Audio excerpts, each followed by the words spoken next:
டிவின்னு பார்த்துருக்க எல்லாருக்குமே வணக்கம். இன்னைக்கு கேரளாவில் ஒரு ரிசல்ட் ஒன்று வந்திருக்கு. அதாவது கோர்ட் கிரீஷாவுக்கு தூக்கு தண்டனை கொடுத்துருக்காங்க அப்படின்றது ஒன்று இருக்கு. யாருப்பா கிரீஷா, என்ன நடந்துச்சு அப்படின்னு கேட்டிங்கன்னா, 2022 ஷாரன்ராஜ் கிரீஷா அவங்க ரெண்டு பேருமே பயங்கரமாக லவ் பண்ணிட்டு வந்துட்டு இருந்தாங்க. இந்த நிலையில திடீர்னு ஷாரன்ராஜுக்கு ஒரு 15 நாள் உடம்பு சரியாமல் போயிருக்கு. என்னடா ஆச்சு, என்னப்பா ஆச்சு இந்த பையனுக்கு அப்படின்னு சொல்லிட்டு எல்லாருமே ஹாஸ்பிட்டலில் சேர்த்து கொஞ்ச நாளில் பார்த்தீங்கன்னா அவர் இறந்தும் போயிருக்காரு. இறந்து போய் என்னடா திடீர்னு நல்லா இருந்த பையன் இறந்து போயிட்டான்னு சொல்லிட்டு அதில் விசாரிக்கும் போது தான் தெரிஞ்சிருக்கு அந்த பொண்ணு மேங்கோ ஜூஸ் அவங்களுக்கு விஷத்தை கலந்து கொடுத்துருக்காங்க அப்படின்றது. சரி, எதுக்குடா இந்த பொண்ணு இதை பண்ணுச்சு அப்படின்னு சொல்லிட்டு அந்த பொண்ணை 15 நாள் விசாரணை எடுத்து அந்த பொண்ணை கேட்கும்போது அந்த பொண்ணு சொன்னதுதான் ரொம்ப அதிர்ச்சி தர விஷயமா இருந்துச்சு அப்படின்னே சொல்லலாம்.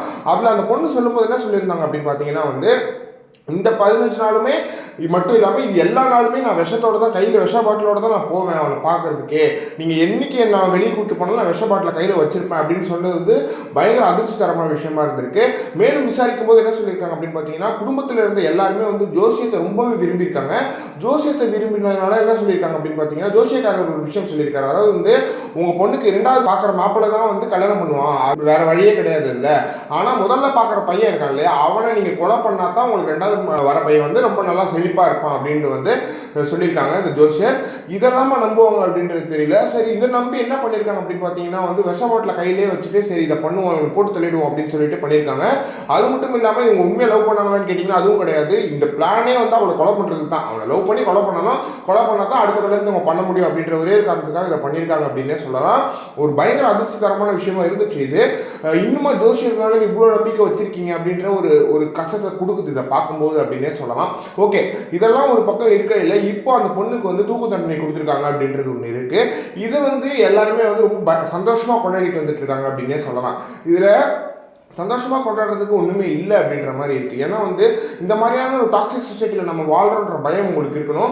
இந்த பொண்ணுக்கு தூக்கு தண்டனை கொடுத்துட்டா இது யாருமே செய்ய மாட்டாங்களா, ஜோசியத்தை யாருமே நம்ப மாட்டாங்களா, இந்த மாதிரி டாக்ஸிக் ரிலேஷன்ஸ்லாம் நடக்காது அப்படின்னு கேட்டிங்கன்னா அதெல்லாம் கிடையாது.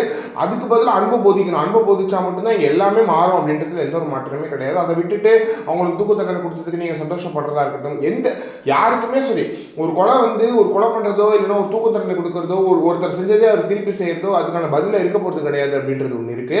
ஓகே, இது சட்டத்தில் இடம் இருந்திருக்கு, சட்டத்தில் இடம் இருந்ததுனால அவங்க தூக்கு தண்டனை கொடுத்துருக்காங்க அப்படின்றதெல்லாம் ஓகேவான விஷயம் தான். ஆனால் மொத்தத்தில் இந்த தூக்கு தண்டனைன்றது இது சரியான தீர்ப்பும் கிடையாது அப்படின்றது மனித ரீதியாக நீங்கள் பார்க்கும்போது ஒரு சரியான தீர்ப்பு கிடையாது தான் அப்படின்னு நான் சொல்லலாம். ஏன்னா இவங்க எதனால நம்புறாங்க, அவங்க ஏன் அப்படி வளர்க்கப்பட்டாங்க அப்படின்றதுக்கான கேள்விகள்லாம் இருக்குது. வெறும் தாய்க்கும் மகளுக்கும் கொடுத்தது ஒன்று இருக்குது. அந்த மகள் இந்த சொசைட்டியில் வளரும் போது அவங்க அம்மா சொன்னதை நம்பி வளர்ந்துருக்காங்களே தவிர அவங்களுக்காக இந்த ஐடியா தோணுனது கிடையாது அப்படின்றது ஒன்று இருக்குது. எனவே ஒரு இன்னசென்ட் சைல்டை ஒரு டாக்ஸிக்காக வளர்த்து அந்த பொண்ணு இப்போ கண்டிப்பாக இறந்து போயிடுவாங்க அப்படின்றதுல எந்த ஒரு மாற்றமே கிடையாது. இனிமேல் அவங்களுக்கு எப்படி இருக்க போகுது, ஒருத்தர் தப்பு செய்கிறாங்கன்னா அந்த தப்பு தான் உங்களுக்கு தண்டனை அப்படின்றதுலையுமே எந்த ஒரு மாற்றமே யாருக்கும் இருக்க போகிறது கிடையாது. ஏன்னா நம்மளோட மனசாட்சி தான் நம்மளுக்கு முதல் எதிரி.